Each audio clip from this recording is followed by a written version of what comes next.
Dun dun dun. Today on Metro News. Today we have some very horrible news. The security footage at Walmart saw Joe with a garbage truck. That garbage truck over there. And the employee said, I think they paid for it. And it did show that they did pay for it. And also,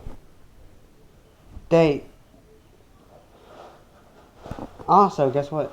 Joe thinks that he's crazy.